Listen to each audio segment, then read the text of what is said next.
Hai semua, kali ini Dapur Fadian nak sediakan sate dan kuah kacang. Jom kita masak. Sebelum kita menyocok, jom kita sediakan bahan-bahannya. Okey, bahannya ialah bawang besar, bawang putih, kunyit hidup, lengkuas, serai dan halia. Untuk rempah pula ialah ketumbar, jintan manis dan jintan putih. Okey, rempah-rempah ni kita perlu sangai tanpa minyak. Kita sangai dengan keadaan api yang perlahan ni supaya dia tidak hangit. Okey, setelah rempah ini bertukar warna agak sedikit gelap, kita boleh angkat ya. Kemudian rempah ini kita perlu tumbuk halus. Kita masukkan bahan yang sudah dikisar bersama daging dan rempah. Kemudian kita masukkan garam.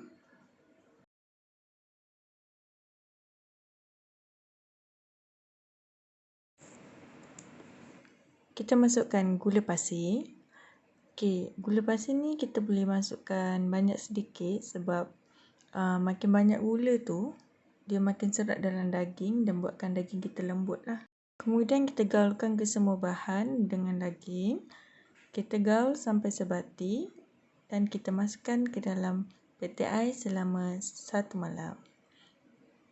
Tips untuk daging pula ialah kalau boleh kita gunakan daging batang pinang. Setelah perap 1 malam, jom kita menyocok sate. Pastikan daging yang dipotong secara nipis itu dicocok dengan baik. Okey, bagi yang sukakan sate berwarna cerah, boleh letakkan serbuk kunyit lebih sedikit.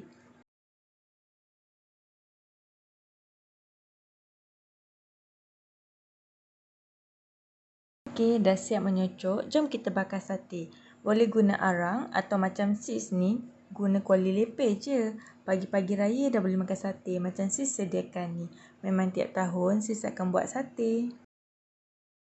Tak lengkap lah kalau tak ada kuah kacang kan. Simple je nak buatnya. Bahan utamanya ialah kacang tanah. Macam sis buat 350 gram kacang tanah. Kita goreng sehingga masak.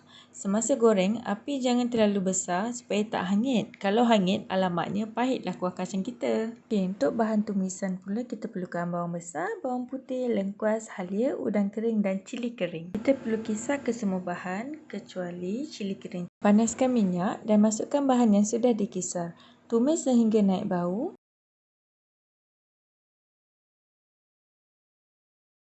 Dan masukkan cili kering yang sudah disangai dan ditumbuk halus.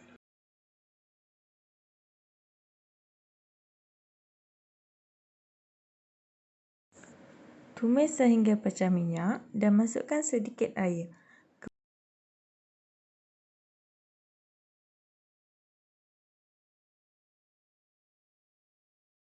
Kemudian masukkan kacang tanah yang sudah ditumbuk halus atau dikisar.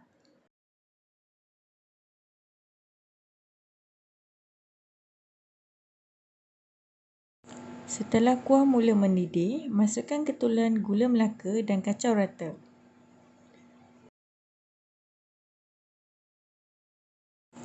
Masukkan sedikit gula pasir. Air asam jawa beserta 1 batang serai yang dititik.